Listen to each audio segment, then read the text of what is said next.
just want to say thank you all for being here today, this afternoon, particularly all my friends, all my partners in this work, and everybody that took time to come and be here today because they thought that this was very important, like I think is very important. One of the reasons why we're here is because for the past 6 months to a year, several of us have attended meetings public meetings within the Civic Center, particularly with regards to housing. And in those meetings, we've been subjected to a lot of bullying and intimidation that makes it unfair for those of us who want to come and be a part of the democratic process. And so, with that said, most of us are very concerned for our continued participation because some of the threatening comments that are occurred via online or in the meetings. And so what we're prepared to do is send a letter to Governor Jerry Brown requesting that he look at Fred harder as far as how we have public discourse, because I don't think it's fair that anybody in this county should have the right to disrespect our elected public officials by shouting them down. I don't think that a dissenting voice should be hissed and booed and felt like they're not welcome in public discourse. And so I am sharing this here with you to say that we are going to pursue this letter to Jerry Brown.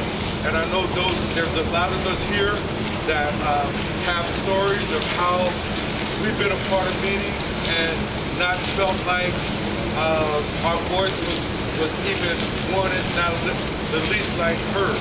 So we are very, very deeply concerned that if this behavior continues to persist, that people like myself and others who are ethnic minorities or minorities, whether they're from the protected group or poor people, that we feel that we will not be able to participate in public discourse because we feel that people are threatening us. And I'm talking about physically threatening us. And me, I'm a pretty big guy, but I was just at a meeting back in May, and I was talking to one of my colleagues, and this woman in front of me turned around and told me, would I please be quiet? And I told her I wasn't just coming. She jumped up and she called the sheriff and asked the sheriff to put me out. And mind you, I'm in a room of the only African American in a room of 200 plus European Americans, so it made me feel very uncomfortable and threatened. Similar, I heard other stories about other people in the community feeling the same way. I have a staff member who happens to be on the Marin County Planning Commission. She's been under personal attack through her family and through emails discussing her personal family business, and that is not proper. We have business people in this community that are talking and defining communities in Marin as ghettos and barrios. We have people saying that they're volunteering Marin for the ghetto, and all these different things. And I just think that is time, and most of us here say, we voted for most of those people that are in office, and if we didn't vote for them, then we were out of luck. But what we would like to have happen is that for those people that are elected in office to have the opportunity to listen to public discourse, to make their decision and allow democracy to take place. For those of you that don't share the same opinion, then we would appreciate that you be silent and use the ballot box as a measure to show your displeasure. But at the rate of bullying and threatening people and calling people names, that is not fair. So basically that's what I want to say today, and there's some of us here that are part of a larger coalition. I'll answer a question if anybody has a question.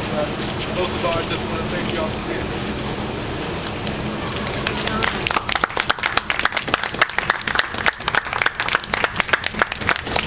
Anybody else want to move here? I have a question. Yeah.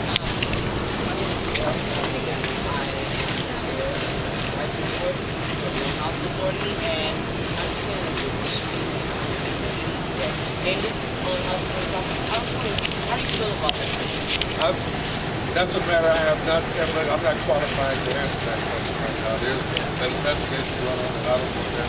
Thanks for your votes. What were some of the specific meetings that you're referring to? There was a planned area meeting that took place at the Civic Center Fairground. There was a debate held here in the Georgia Supervisors Chamber. Those are two meetings that I really felt kind of looked directly.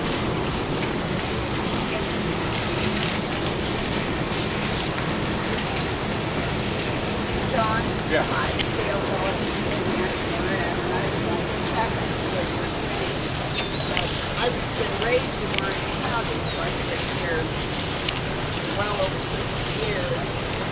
Been active in community activities, social programming for the last 5 years.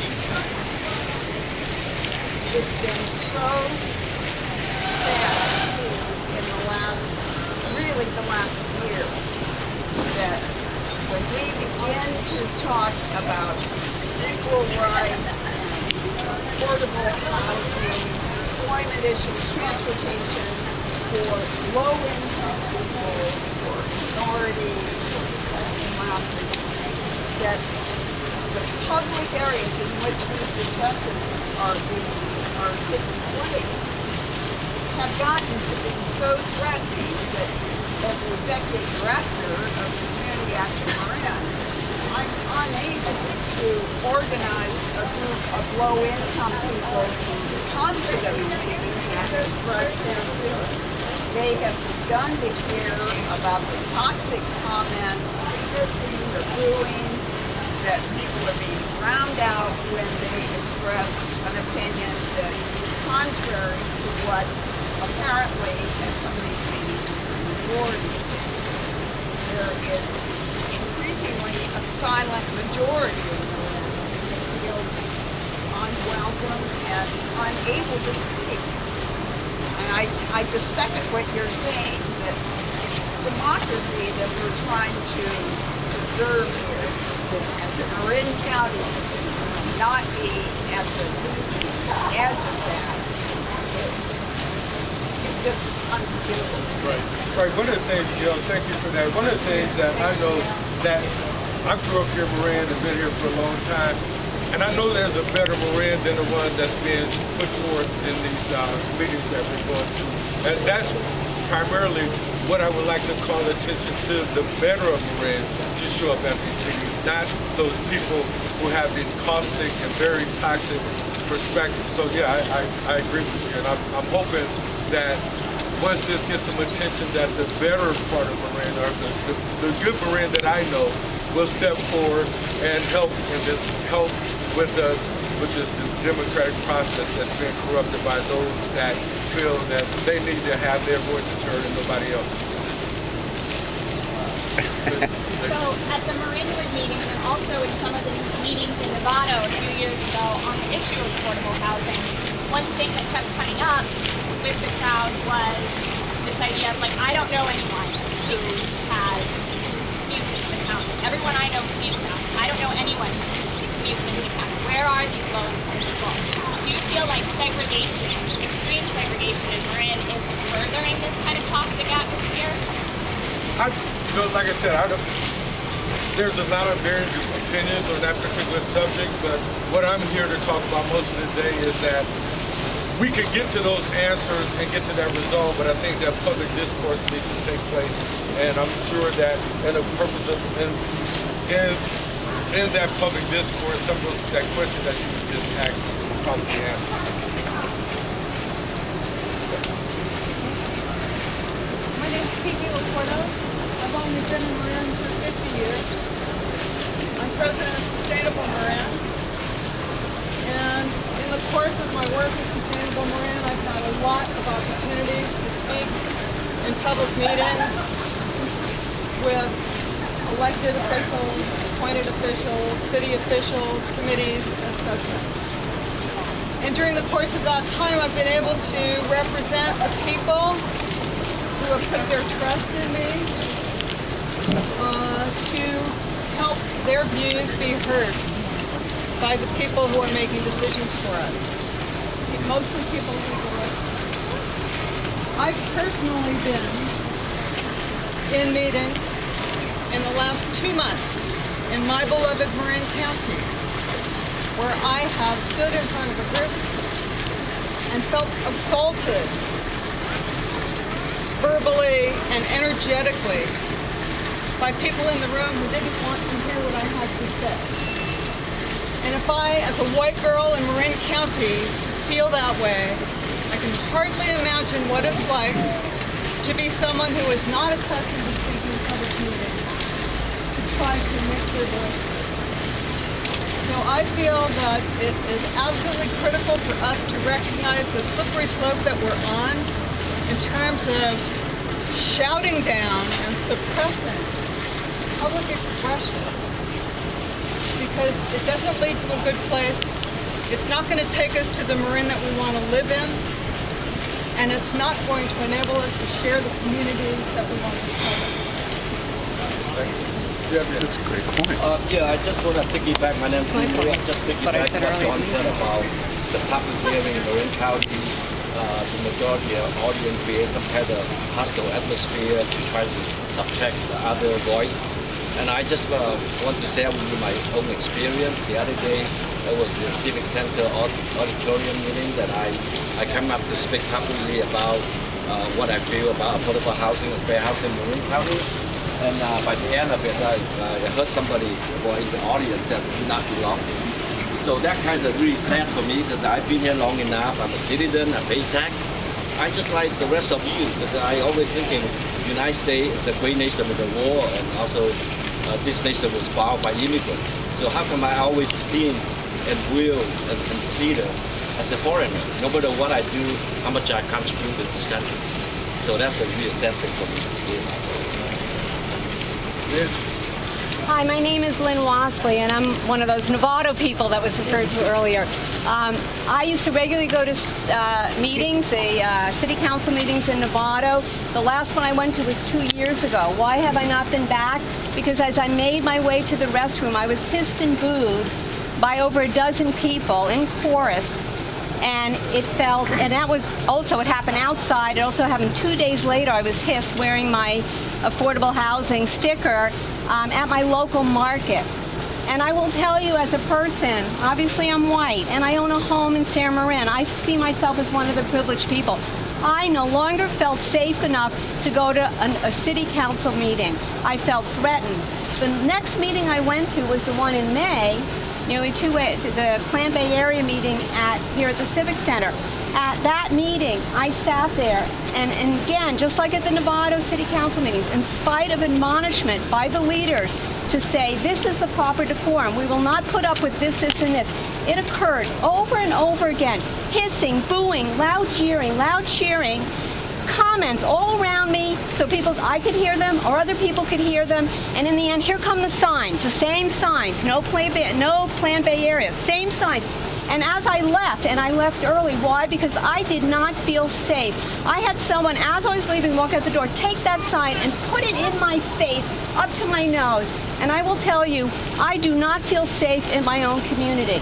And this is not a good thing. It thwarts democracy. And if I don't feel safe, someone clearly who finds her voice, how is it for those people who tend to be more timid and not as accustomed to speak? Maybe they have language issues. Maybe they have disabilities. Maybe it's a huge challenge for them to even get to meetings because of transportation issues or childcare issues. And how can we expect to have a healthy public discourse and hear from all voices if somebody like me doesn't feel safe enough to go to her city council meetings anymore or to county forum? Thank you for your time. I have a question. Why do you think that it got this way? What are the motivations for people to act out like this? I'm not going to try to read everybody's mind about why they do certain things, but I do know that just from some of my experience that Marin has been Marin for many, many years, and that while I was in the region, I think that it was not really considered itself a part of the region. So I believe that that with this thing they call local government and this plan to bring Marin into the region. I think there's just change, could be fair.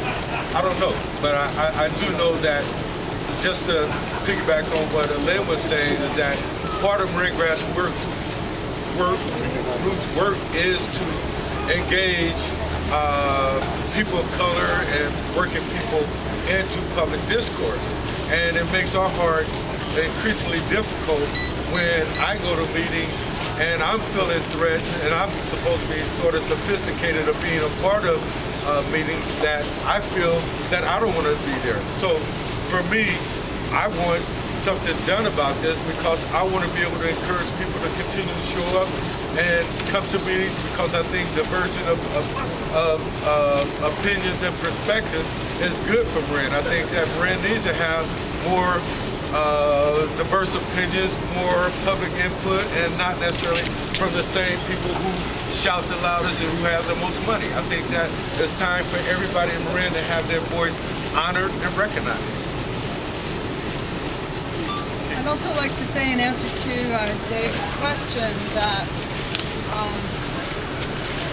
there has been success in getting media attention by having the loudest voice and the most raucous contingent, and that has made up for a paucity, a lack of ideas, and a lack of solutions. It's very easy to oppose and very difficult to come up with workable, equitable solutions.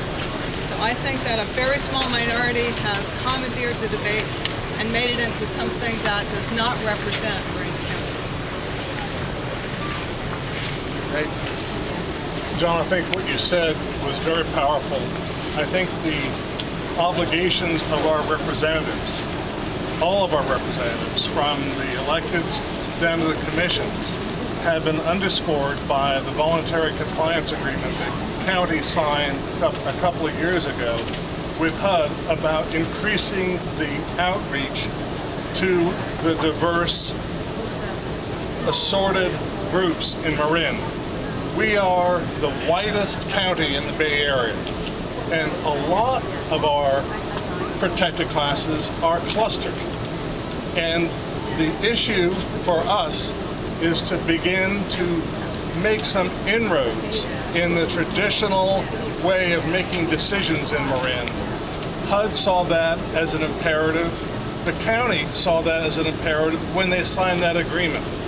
I think the impediments from the people who would like us not to have our voices heard need to be dealt with, so that we can jointly, together as a community, form a better, more diverse Marin. So what you said, I think, John, was very powerful. Thank you. So I'm Erica Erickson, and I am a resident of Marinwood, and I'm a planning commissioner, a new appointed planning commissioner, and I'm myself at Marin Grassroots. And I have to say that I have been a resident of Marinwood for 8 years now, and the community meeting that I attended 3 weeks ago or 4 weeks ago, I couldn't even stay at the meeting after the first hour, because when I saw the behavior of some of my neighbors at that meeting, I was so disgusted, so disappointed to see an elected official, a woman, one person that I consider senior to, be disrespected like that. I couldn't even stand. I had to leave, and I only heard the screaming when I was leaving. And I was like, is this my neighborhood? Really? I didn't really recognize it, because so far the neighbors that I know were pretty good, friendly. And I know that there is like a lot of like planning process coming the same time in our county, because the Plan Bay Area housing element and other planning processes, but nothing justified the behavior I saw there. And the disrespect, not only with the elected officials, but with each other. It's like to be, I didn't feel comfortable to speak. I basically, I had to leave because I felt so bad, even physically bad, that I had to leave. So I think that as also a volunteer at the county, as a planning commissioner, it's like I see that difficult to be at a meeting where people are not respecting others, and then you have even to call deputies to the meeting. It's like as a volunteer, I don't feel even motivated to volunteer, because if I have to face that, and I am, like Joe said, I'm a person that has knowledge and is qualified to serve. Imagine the others that usually don't feel that their voice is important, and I want the others to have a voice heard, because I believe that we all have a better community if we have a diversity of opinions, not be shutting out others because I disagree with that, you know. So I only want to, I think that this press conference is an opportunity to call everybody to participate and respect other voices, because we all benefit from the diversity of our voice that we can hear in our public decision-making process. On that point, I live in the Canal area, the densest populated area in the entire county, and there 57,000 people live in San Rafael City. In February of this last year, there was a survey taken to measure the attitudes and feelings of the populace of the city of San Rafael in regards to the government, how it's being run, the different departments. The city of San Rafael paid $30,000 for that survey, and a survey was done by a survey company, and that survey company, well, the point is, they surveyed 550 people, they claim, 20 minutes apiece, and I asked the survey takers if they did something in Spanish, and they said, well, this and that, and I said, how about Vietnamese? Now, we got a lot of Vietnamese, and we got a lot of Spanish speaking in the canal. The point being is that they dodged the question. Obviously, they hadn't done the survey. The survey was made because they're going to raise the sales tax 0.25%, and they wanted everybody to say, hooray for the city of San Rafael. Isn't that true? So, Hello? yeah. I just asked this gentleman to look away. He was leaning into me and he swore it. So could you ask him not to lean into my body here? Okay? There's an example of public manners. Okay? Exactly. Yeah. I just wanted to say I was at one of the early meetings. It was at Pickleweed on low-cost housing months ago. March. Yes. And one of the things I noticed there was the presentation went on and on and on, but there was a time when the public could come up and speak. I believe they were given 3 minutes each. But what I noticed is there was a double standard there. When people of color came up, they were knocked off, and I timed it after 1 or 2 minutes. Whites were allowed to go on and on and on for 5 and 6. It was a terrible double standard. I was ashamed. I really was ashamed of that. And also you had the sheriffs lining either side of the hall. Is that common? Well, that's exactly my point, is that Erica said at the last meeting they had to call the sheriff department to come in, and like, Here they were already standing. we're better than that in Marin, I would think. I mean, John, it's like I'd just like to say one more thing in response to this gentleman's question as to why have we arrived where we have. And I think it's simply Marin is not immune to what is happening in Washington, D.C.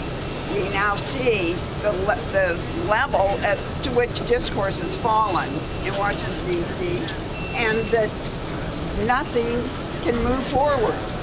And we are finding now that same kind of discourse here.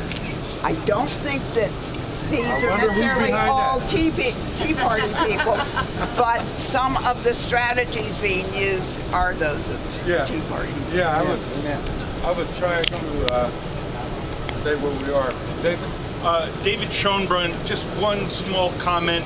The country's made a lot of progress in terms of recognizing the phenomenon of bullying in grade schools and high schools.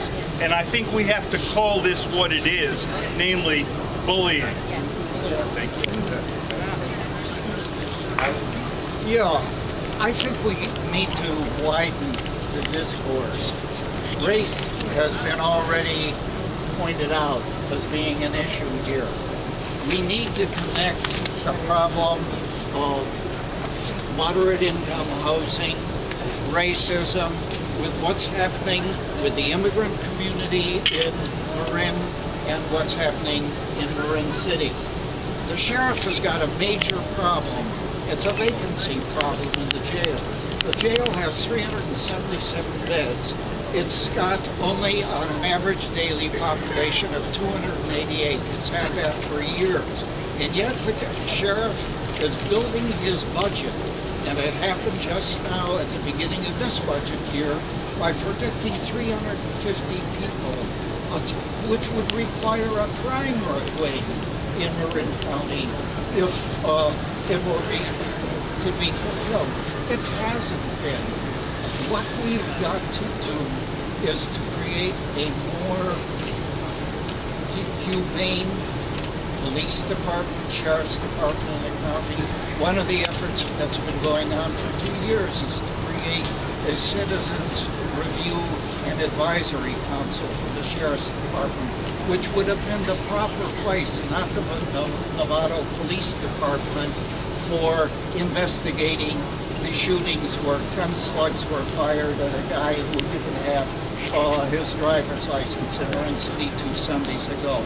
It should be a civilian board with professional attorneys who investigate these kinds of things, not a police department where, in fact, the person who did the shooting, his wife works on the police department. So what we need to do is to connect these issues and work together to make Marin a more humane and really progressive county. Yeah, thank you, Alex. So, if there's no more questions, that concludes my part of this press conference. Again, I want to thank all of you for coming here, those that want to have happen, and those of you who may need to be educated more about the need for what we're requesting. I suggest a couple things we might consider doing. I'm Greg Bruckbank. I'm a former Santa Fe City Council member, currently candidate for City Council again. I've been at most of these meetings. I have over a quarter of century involvement in these issues. I've never seen anything like it. It's very sad. I'm glad David used the word bullying, and I will add one more. I think it approaches sort of a mob mentality when there's so much booing and heckling and catcalling. And the irony is that a lot of these people are styling themselves as champions of democracy because they keep repeating over and over again, it's a loss of local control, as if the language in Plan Bay Area didn't specifically state it does not take away local control, as if a single city council member or Board of Supervisors member in ABAG or the MTC would vote for something that took away local control. And ironically, it is these people, they're damaging democracy, and they're booing and hissing and catcalling and yes, bullying and yes, mob behavior that scares people away from speaking. I was 5 minutes late to one of them. I was out in the hallway listening in, and I'd see people come out and say, I can't handle this anymore. I have a headache. I can't deal with this. This is very scary. This is not good for democracy. I suggest we consider doing two things. One is write letters to the editor. We're getting outnumbered. Just say, I will not tolerate the uncivil behavior. I will not tolerate booing, hissing, catcalling, bullying, and mob behavior. And second is if you go to these meetings and they start the booing and the hissing and the catcalling, we have to respond at least with a polite, civil, let them speak. Let them speak. That's taking the high road. That's what we should do. Because we've got to fight this back. We've got to reclaim the kind of democracy we're used to, we want, we deserve, we've always had in Marin County. Thanks. Hi, my name is Denise with the Youth Leadership Institute and also the Adult Advisor to the Marin County Youth Commission. And I've met some of you here before as well, and I just want to let you all know that this year we will be focusing on racial justice issues in the Marin County area. And we do report directly to the Board of Supervisors. So my question is, how can community organizations come to the board and help with this, these efforts? I'm sorry, I could how can community organizations get involved with these efforts that y'all are working on? There are multiple different coalitions that are operating right now. There's Action Coalition for Equity. There's a number of people here that are part of that. There's another equity coalition that is looking at equity as a broader perspective. There's a anti-housing group that's put together. But what you could do is Janneke here? you can connect with her, and she can put you in the thread of most of the organizations that we work with that are working for us towards social justice. Thank you. Anybody? Where's Steve go? Steve just